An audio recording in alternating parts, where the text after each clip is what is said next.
Alright, and welcome back to our Devlog today for a very special episode. And I'm very happy to introduce our two musicians and sound designers, Mathilde and Felix. Hello. Hello. Hello. So we invited them for joining us in this episode to talk a bit about how they designed the sounds for this game and also how they composed and produced our music.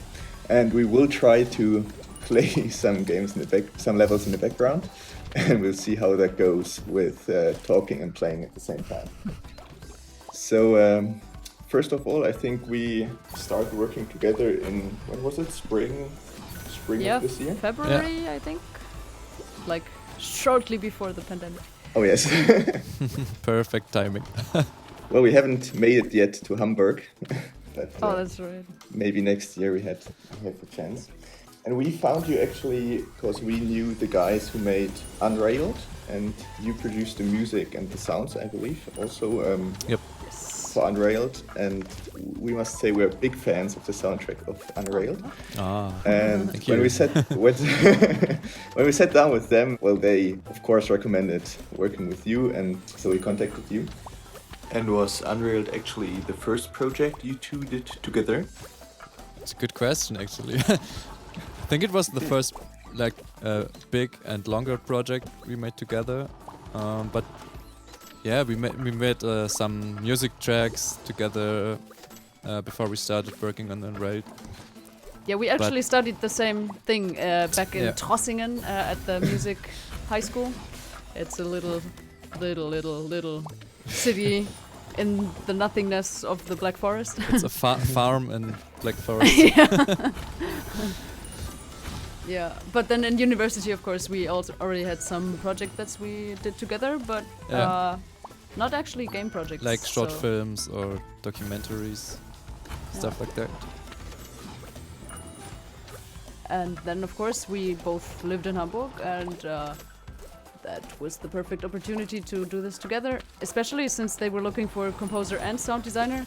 And that was pretty cool for Unrailed because we both studied music design, and it's basically like the mixture of music and sound design. And we both wanted to also do both on Unrailed because we have both studied both.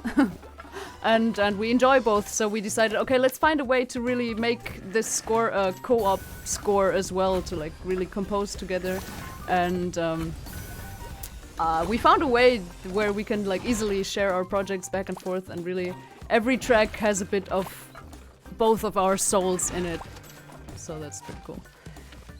How can you talk during this? I'm just not doing anything in the game. Oh, nice. I actually have a follow-up question. When you're doing these projects together, how exactly does that look like? Do you share all the work, or do you say, okay, you are working on this track and I'm working on this track, and afterwards you exchange feedback? Or Yeah, actually, today we do this like a cooperation game. Actually, like we both start with a layout or something, or with the sound effects, and then we share the sessions via Dropbox, so the other person can continue working on the project the other person made before. So it's like changing every half an hour, and so we make really nice progress, because every step every person can like input something from his style and instruments and stuff. Yeah, sometimes we made the rule that everybody is allowed to do anything with the project of the other person. So like if I say, I hate this guitar that Felix played, I'm just gonna delete it in my half an hour where I'm working on it, and then when we change back, Felix will probably say, I hate this flute that Mathilde played there. Okay, I'm gonna throw it away. She threw away my guitar, so I'm gonna take revenge. And then but at the same time, like we are allowed to do everything in the half an hour that we have with each other's project, and it just grows and grows and grows. So that's pretty fun to see how the track evolves. Yeah, and you go always like with a fresh mind on these tracks. wow, that sounds like a lot of fun, and also some dispute. Maybe a little bit. It depends. Just like a good couch co-op game, I would say. Yeah. A little bit of dispute is what makes it. I don't know. Yeah, you just need the right amount of chaos. Yeah, exactly. It's true.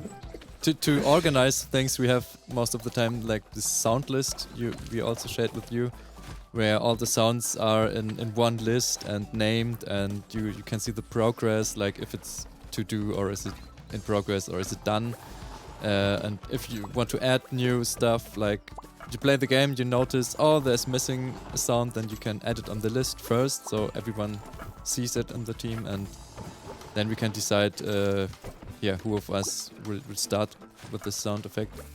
Yeah, for And sound the same design, goes it for doesn't make music. so much sense to do it like a co-op game, like we did with the music. For sound effects, we really go through it and say, oh, I want to do this, oh, maybe you can do that, and then we give each other feedback. So it's more of the classical approach that you mentioned in the beginning, because sound effects tend to be very short, and it would be for some sound effects like a footstep. If everyone had like half an hour to design a single footstep, it would be a bit overkill maybe. But yeah, for sound effects, we mostly just say, okay, you do this, I do that, and then give feedback. Yeah, that makes sense. And well, for beginners, how exactly does your work process looks like when you design such a soundtrack? So I remember that Nicholas and we once tried to make our own music for a mobile game. And we tried hard and we it failed was hard. a one evening activity, but we have no idea, no theoretical background whatsoever. So, yeah.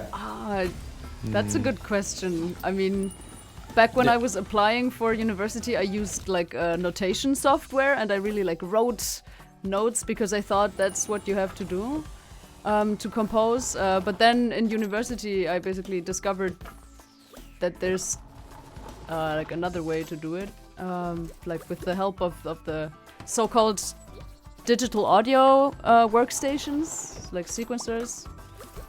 I think there are many ways how to do that. Like you can just jam with each other in the room with, like, one person takes the guitar, the other one like cajon or something, and you jam and record that. And however, or you like we work most of the time in our DAWs, which is the audio software Mathilde explained, and there we can record guitars, like voices, whistling, or we have these MIDI instruments. So you put notes into the software, and you can choose which sound that note have to play. Is it an orchestral sound or a synthesizer, whatever? You can put in sound effects, everything. Like there are endless possibilities, so it's hard to explain where where to start or where we start normally. Like the best way to start learning is like taking something you like and try to rebuild it. That's the way I started making music. Also, I took my favorite songs from Zelda and from Mario, and I put them in my music notation software and just tried to recreate all the notes correctly. And it's super cool to see people like doing that for our soundtracks as well. Because it's the way that we started making music also. So I think that's so many ways, like Felix said. You can also just pick an instrument and hit record on your software, maybe Audacity even, and just start jamming. But yeah. I think the most hard thing is to decide which way you go. So like we have thousands of instruments in our computer and plugins where we can morph the sound or manipulate the audio signals, and we have a few instruments here which are also in this soundtrack. You may notice that some guitars, ukuleles, or flutes, or an accordion in this biome is like the one you hear in the background right now, is recorded. So you have to decide. Oh, Mathilde dropped. You have to decide which instruments you are using or which one you keep, because you can't use everything. It will be a huge mess and chaos. That's but, also what was great about working with you guys, because we had like some ideas how we want the soundtrack to sound. Like we had like some Super Mario in our head, like lots of synthesizers maybe, and really emphasizing because of the space. and Deep Space Yeah, Garden. exactly. And then we were like, yeah, let's do a lot of like synthesizers and make it totally spaced out. And then you went and said, we wanted more to sound like a peaceful gardening world and more. Yeah, and that was actually really cool, because I really think the direction that it's at right now is way more fitting to the game than what we had in mind first. Yeah. So you gave some really, really good feedback. Thank you. Well, that was my next question. We felt like our requirements that we told you in the beginning were very vague and not very accurate at all, and we didn't really know what to expect. How easy was it for you to understand what we were looking for? I mean, what was useful is you already had some tracks in the game that you already liked, so it's always good to have like some direction. I don't know, Felix. You go. Tell them. I am the one to answer this hard question. Yeah, I've been talking too much. No, it's just have been such a long time. But I think, Mathilde is right. When you have some music tracks in mind, it's also always good to send them over. So because it's so hard to talk about music, and when you have some tracks, you can show which you like or in which direction you want the music to go. It's easier for us to understand, or then we can send you some tracks back, and you get the idea better than just talking about it. Talking about music is so hard.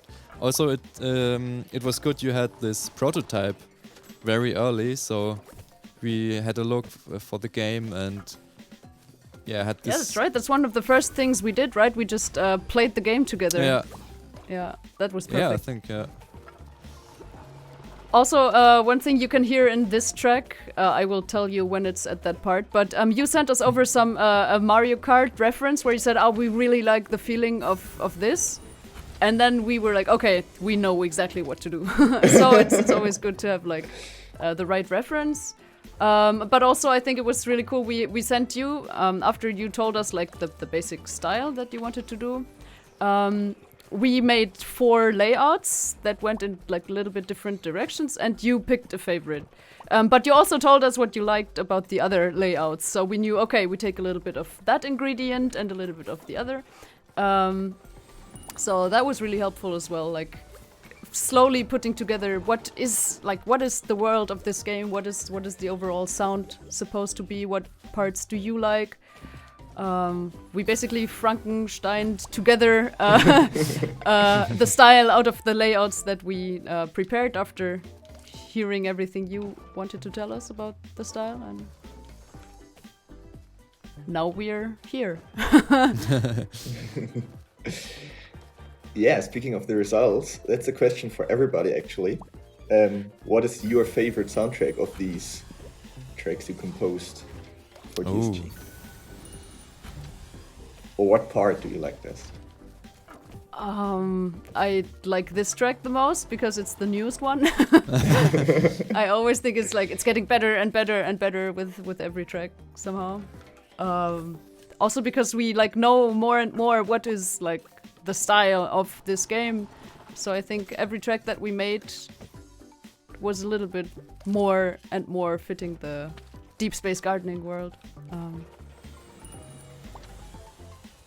So yeah, I think this track is my favorite, and also the part that's going to play. This part. Yeah, that's also my favorite part. Yeah, I really like the main theme of the game because it has this like chilling, a little bit of reggae feeling in a space, which is kind of cool, I think. Yeah, I think the reggae was a bit fun because, I mean, this is a game about gardening, and of course reggae and gardening does have some things in common. From now on, especially. And you, Nicholas and Michael? I think I really like the level selection music in the second biome, especially. I like the accordion parts there. It's because you are an accordion player yourself, right? Yeah, that's maybe that's the reason. Yeah. Yeah, I personally also really like the level selection musics, both of them. And I don't know, but somehow I really like that they're like these two variants, and you can change between if you change the biome. And yeah, I just really like if it's changing because the music fits so well together, and it's a different variant. Yeah. So just now, the sound you've heard after the level is over is also something I really like. It gives you a feeling of accomplishment. Well, at least when the audience is cheering for you. Oh yeah, that's right. That would probably be my favorite sound effect in the game, the audience reaction to how they you made play. a lot of fun. We actually recorded lots of the clapping and cheering sounds and like ourselves. It felt a little bit weird standing in my studio and go like, woo! or like this. Any reason. Yay! Yeah. This was a lot of fun. But it came together quite funny. Also, like these sound effects, like the platform we are standing, this doesn't have a sound yet, but Yeah. like such animations make lots of fun where like the stars appear and these moving parts and like the sci-fi elements, and there's so much going on here. It's cool to create such sounds. Yeah, looking forward to that one. Yeah, like the space shuttles when they fly away, or Or when they crash down on the floor after after the plant booth. Yeah, this is a bit funny because Felix talked about the main theme. Yeah, right, this one. And I mean, it's a bit funny how we came up with we were not planning to do a main theme in the beginning. Yeah, but true. we composed the level selection theme, and then we thought, this melody, it would be how would it sound if because I think the planet tracks are in 3/4 time, so it sounds a little bit like a waltz. But this menu music is, we just wanted to experiment. What if we made this melody in 4/4 to make it a little bit more funny? And then somehow these different directions evolved, and then we were like, don't you guys want a main theme? We already have it. Yeah, that was really a cool idea. It's also the most pop music track, I would say, because it's straightforward, it's very beat oriented, it's clear, and it's it suits very very well for menu or main theme. Yeah, and also the touch that if you go out and the ambient sounds of the birds appears, that's really cool. That's true. Okay, I think we have to come to an end, unfortunately. What is the best way to follow you online to discover more of your work? I think the easiest and best way is via Twitter. We both are very active there and post about these new stuffs and projects, and also like progress of our current work or something. So that's maybe the best where you can reach us. Like Felix Barbarino on Twitter, and I think it's Mathilde Music, right? Yeah, just I hate my Twitter name. It's a bit weird. I messed up. If you try to find Mathilde Hoffmann, you will probably find a version of me. We will, of course, link both of you in the video description. Perfect. All right, then. And yeah. All right. That's perfect. Thank you very much for your time. It was very interesting also for us, because we never really talked about the background of it all. Yeah, we're very looking forward to what the future brings, and also hopefully do some more collaboration in the future. Definitely. Yeah, thank you. Thanks for having us. Yeah, thanks for having us. Yeah, thank you very much. Thank you. Thanks for watching. Join our Discord channel to stay in touch or even playtest our game. We will organize regular game sessions in which you can play with us, discuss new features, and even bring in your own ideas. We are convinced that Deep Space Gardening can become a whole lot better with the input of a community.